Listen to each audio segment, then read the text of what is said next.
लोग आपको पसंद नहीं करते, लोग आपकी इज्जत नहीं करते, आपका मजाक उड़ाते हैं, आपकी बार बार इंसल्ट करते हैं और आप सोच रहे हो कि काश ऐसा कुछ चमत्कार हो जाए जिससे कि लोग मेरे दीवाने हो जाए, मेरे पीछे पागल हो जाए। तो आप सही वीडियो पे आए हो, क्योंकि इस 7 साइकोलॉजिकल एटीट्यूड की मदद से आज से सभी लोग आपके दीवाने बच जाएंगे। पता है कैसे? चलिए मैं आपको दिखाता हूँ। So hey beautiful people, welcome to Fundoo programming. मैं हूँ आपका दोस्त फंडू बॉय। दोस्तों, इस दुनिया में इज्जत, दौलत और शोहरत उन्हीं को मिलती है जिनके पास एक स्ट्रॉन्ग एंड पावरफुल एटीट्यूड होता है। इसलिए जो इंसान अपने एटीट्यूड को डेवलप करना सीख जाता है वो पूरी दुनिया को अपनी उंगलियों पे नचा सकता है। मगर अब सवाल ये आता है कि एटीट्यूड को डेवलप कैसे किया जा सकता है। तो अब एटीट्यूड को डेवलप करने का पहला साइकोलॉजिकल रूल ये कहता है कि बीइंग अ सोशल, लोगों को अपना दीवाना बनाना एक कला है जो बिना लोगों के बीच में रहकर पूरी नहीं हो सकती, क्योंकि शर्मीले होके आप लोगों को अपना दीवाना नहीं बना सकते। उसके लिए आपको लोगों के साथ घुलना मिलना पड़ेगा, क्योंकि अगर आप यहाँ पे शाय होने का एक्चुअल मतलब समझोगे तो वो कुछ इस तरह से होता है: feeling uncomfortable, self conscious, nervous, placed, trimmed और इनसिक्योर। इसलिए सबसे पहले आपको अकेले रहने या कंफर्ट जोन में रहने की आदत हटानी पड़ेगी और भीड़ में लोगों के बीच में जाना पड़ेगा, क्योंकि अगर आप इसे बारीकी से एनालाइज करोगे तो आपको पता चलेगा कि ये जो प्रॉब्लम है वो सिर्फ और सिर्फ अंडर कॉन्फिडेंट या लो कॉन्फिडेंस होने की वजह से ही होती है। अब जैसे कि ऑफ्रा विनफ्री, जो कि बहुत ही गरीबी में पैदा हुई थी, उन्होंने अपने करियर की शुरुआत टेलीविजन से की थी, मगर यहाँ से उन्हें अनफिट और शाय बोलकर निकाल दिया गया और वहाँ उनकी स्किन का रंग काला होने की वजह से उन्हें हैरास भी किया गया था और वो खुद को लेकर थोड़ी सी इनसिक्योर भी थी, क्योंकि उस वक्त उनकी उम्र केवल 19 साल की थी। यहाँ पर वो चाहती तो गिव अप कर सकती थी और अपनी शाय और कंफर्ट जोन में चुप कर बैठ सकती थी, मगर उन्होंने ऐसा नहीं किया, बल्कि उन्होंने तुरंत ही लोगों के साथ सोशली कनेक्ट करते हुए लोगों की साइकोलॉजी और बिहेवियर को बारीकी से समझना स्टार्ट किया और इसी सोशल स्किल के दम पे उन्होंने शिकागो में एक सोशल मॉर्निंग टॉक शो शुरू किया और देखते ही देखते उसे एक हाईएस्ट रेटेड शो बना दिया। और ये सब पॉसिबल हो पाया था उनके strong and powerful social attitude की वजह से। ठीक इसी तरह अगर आप चाहते हो दुनिया पे राज करना तो आज ही लोगों से पूरे कॉन्फिडेंस के साथ सोशली कनेक्ट करना सीख लो। दुनिया खुद ब खुद ही आपकी दीवानी बन जाएगी। चाहो तो आजमा लो। वहीं साइकोलॉजी का अगला प्रिंसिपल ये कहता है कि try to make other people happy. अब एक्चुअली में इस दुनिया में हर कोई खुशी की तलाश में भाग रहा है, आप हो या हम। दुनिया के हर एक इंसान का अल्टीमेट गोल है हैप्पीनेस, और सच बोलो तो दुनिया उसके पीछे पागल होती है जो हमेशा खुश रहता है और दूसरों को भी खुश रखता है। एक्चुअली में दुनिया कभी उस इंसान के पीछे नहीं भागती जो रोता रहे और लोगों को अपनी दुख भरी कहानी सुनाता रहे, जैसे कि आज दुनिया चार्ली चैपलिन को याद करती है, क्योंकि उन्होंने दर्द और बद हालात में रहकर भी लोगों को हंसाया। एक्चुअली में सच देखा जाए तो चार्ली ने बचपन से गरीबी देखी, फिर अपने माता पिता का तलाक देखा, फिर चंद रुपयों के लिए स्टेज शो किया और ऐसे हालात में वो खुद रोते रहे मगर उन्होंने दुनिया को हंसाया। किसी भी इंसान पर उन्होंने कोई जादू तो नहीं किया था, मगर फिर भी आज हम सब उनके दीवाने हैं, क्योंकि वो खुद दर्द में थे मगर उन्होंने लोगों को खुशी दी। लेकिन अगर चार्ली चैपलिन भी दुनिया को अपनी दर्द भरी कहानी सुनाते तो कोई भी इंसान ना तो उन्हें सुनता और ना ही उन्हें याद रखता, क्योंकि हर किसी के पास गम तो ऑलरेडी है इस दुनिया में, इसलिए उन्हें खुशी चाहिए। यही वजह है कि जो इंसान लोगों को खुशी देता है लोग उनके दीवाने हो जाते हैं। आप खुद सोचो दोस्त कि हम किसे ज्यादा पसंद करते हैं, रोने वाले को या हंसने वाले को? हंसने वाले को ही ना, क्योंकि रोना एक साइन है कि आप हार चुके हो इस दुनिया से और इस दुनिया में जीतने वालों को ही इज्जत दी जाती है। लेकिन वहीं दूसरी तरफ जब हम अपने दोस्त, प्रेमी या प्रेमिका को हंसाते हैं और खुद भी खुश रहते हैं तो उनके चेहरे की स्माइल उनके सोल को ये आवाज देती है कि ही और she is a perfect person. उनके साथ रहूंगा या रहूंगी तो जिंदगी हंसते हुए गुजरने वाली है, और इसी वजह से लोग आपके दिल से दीवाने हो जाते हैं। वहीं अब अगला साइकोलॉजिकल रूल है लर्न टू गिव स्पेस। याद रखना, अपनी कदर करवाने का एक फॉर्मूला है कि आप जितनी ज्यादा किसी इंसान के लिए प्रेजेंट रहोगे उतना ही ज्यादा आपकी बातें, आपका एटीट्यूड लोगों के लिए पुराना होता जाएगा और लोगों की नजरों में आपकी कदर घटती जाएगी, क्योंकि इंसान किसी भी चीज की कदर उसके ना होने पर करता है या फिर उसके चले जाने के बाद ही करता है।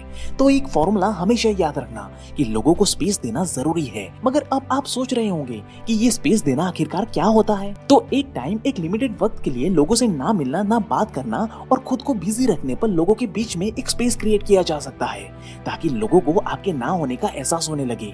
ये हमें इसलिए करना चाहिए ताकि आप अपने चाहने वालों के दिल में ये एहसास पैदा कर सको कि आप जो उनको इतना वक्त देते हो वो काफी ज्यादा कीमती है, क्योंकि आप एक बिजी इंसान हैं। जिससे होगा क्या कि आपके आसपास के जो लोग हैं वो आपकी और आपके एफर्ट की वैल्यू करना स्टार्ट कर देंगे, क्योंकि ये लॉ डिमांड एंड सप्लाई पे काम करता है। इसलिए इस गेम में सबसे पहले आपको डिमांड क्रिएट करनी पड़ेगी और इसके लिए आपको लोगों को स्पेस देना बहुत ही जरूरी है। फॉर एग्जाम्पल, हमारे इंडिया में पानी अधिक मात्रा में अवेलेबल है, इसलिए इसकी कोई कदर नहीं होती हमारे यहाँ पे। मगर सऊदी अरब में पानी बिल्कुल नहीं है और वहाँ इसकी वैल्यू लोग सोने की तरह समझते हैं, इसलिए वहाँ पानी पेट्रोल के भाव में बिकता है। क्योंकि ह्यूमन साइकोलॉजी के हिसाब से हम सिर्फ और सिर्फ लिमिटेड चीजों की ही वैल्यू करते हैं, इसलिए लोगों के बीच एक स्पेस क्रिएट करके खुद को लिमिटेड टाइम के लिए ही लोगों के लिए अवेलेबल करना सीख लो, तभी लोग आपकी कदर करेंगे। वहीं अब साइकोलॉजिस्ट ये कहते हैं कि एक इंसान का माइंडसेट कैसा है उसी हिसाब से लोग उसे याद रखते हैं। जैसे कि एक बार महात्मा गांधी जी ट्रेन से सफर कर रहे थे, तब वो ट्रेन पर चढ़े तो उनका एक जूता प्लेटफॉर्म पर ही गिर गया। वो बहुत ही कोशिश करते रहे कि वो अपना वो जूता उठा ले, मगर ट्रेन चल चुकी थी, इसलिए वो अपना जूता उठा नहीं पाए। अब यहाँ कोई आम इंसान होता तो वो निराश हो जाता और ये सोचता कि यार आज का दिन ही खराब है, पता नहीं किस मनुष्य की शक्ल देखकर आज घर से निकला था। मगर महात्मा गांधी जी ने ऐसा कोई एक्शन नहीं लिया। उन्होंने तुरंत ही अपना दूसरा जूता खोला और वहीं पे जोर से फेंक दिया। अब ये सब ट्रेन में बैठा एक इंसान बहुत ही बारीकी से देख रहा था, जिसने पूछा कि आपने ऐसा क्यों किया?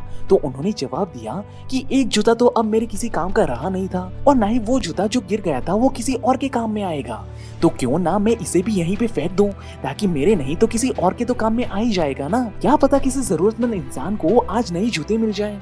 अब वो अनजान इंसान महात्मा गांधी जी का ऐसा माइंडसेट देखकर काफी ज्यादा प्रभावित हुआ और वो तुरंत ही उनका मित्र बन गया और उनकी मित्रता जिंदगी भर तक रही। ठीक इसी तरह हमारी लोकप्रियता इस पर आधारित होती है कि हमारा माइंडसेट कैसा होता है। हमारी सोच जितनी अच्छी और प्रभावशाली होगी, हम उतने ही ज्यादा लोगों को वैल्यूएबल लगेंगे और लोग हमारे पीछे पागल होंगे। Now to impress someone you have to become a great story teller. Story telling एक कला है जिससे लोगों को प्रभावित किया जा सकता है, क्योंकि किसी भी स्टोरी से इंसान के मन में एक अद्भुत इमोशन ट्रिगर होता है। इसलिए बड़े बड़े नेता, अभिनेता और सभी प्रभावशाली लोग स्टोरी टेलिंग अच्छी तरीके से जानते हैं और उससे वो सामने वाले के अंदर इमोशन को ट्रिगर करते हैं और उससे वो किसी भी काम के लिए लोगों को कन्विंस कर लेते हैं। अब स्टोरी टेलिंग में मास्टरी हासिल करने के लिए मैं आपको 3 टिप्स बताऊंगा। First, to take the listener to the same emotional journey you had when story telling, यानी कि जो स्टोरी सुन रहा है उसे भी वही सेम इमोशन फील करवाओ जो आप उसे फील करवाना चाहते हो। इससे वो इंसान आपसे कनेक्ट हो जाएगा। Second, have a mystery to keep listener engage.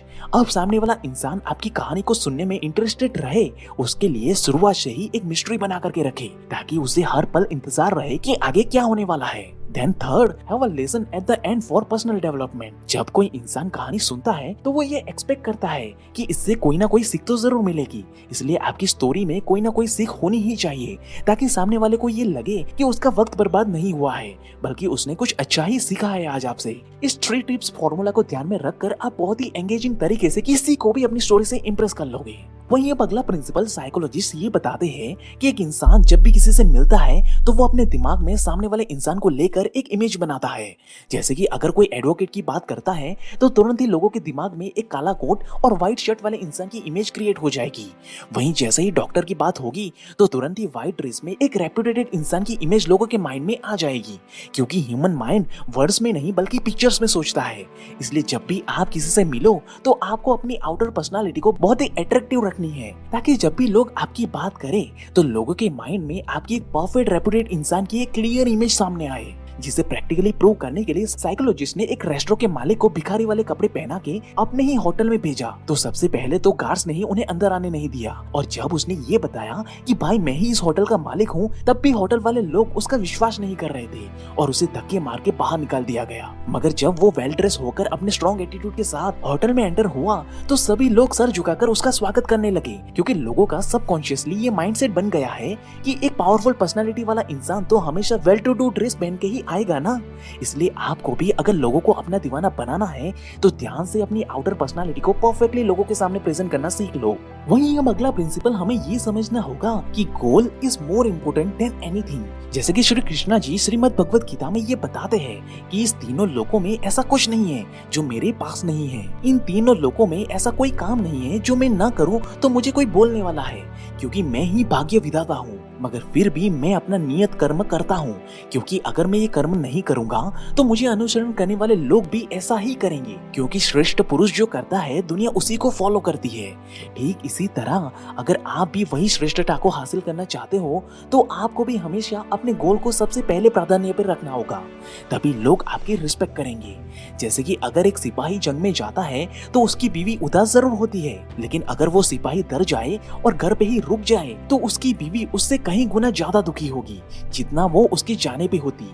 इसलिए याद रखना कि ये दुनिया उसी की इज्जत करती है जो अपने गोल के पीछे पागल होता है। ठीक इसी तरह दोस्तों, आप भी इन्हीं पावरफुल प्रिंसिपल का इस्तेमाल करके बड़ी ही चतुराई से इस दुनिया को अपनी वैल्यू करने पे मजबूर कर सकते हो। और अगर आप हर हफ्ते ऐसे ही चालाकी भरे साइकोलॉजिकल वीडियो देखना चाहते हो तो हमें सब्सक्राइब करके इस बेल आइकन को दबा दीजिए, ताकि हमारे बेहतरीन वीडियोस सबसे पहले आप तक पहुंचे, जो आपको actual real life wisdom and knowledge के साथ चालाक और सफल इंसान बनाने में 100% मदद करेंगे, क्योंकि आपको सफल बनाना ही हमारा एकमात्र लक्ष्य है। So at last, thank you for watching guys.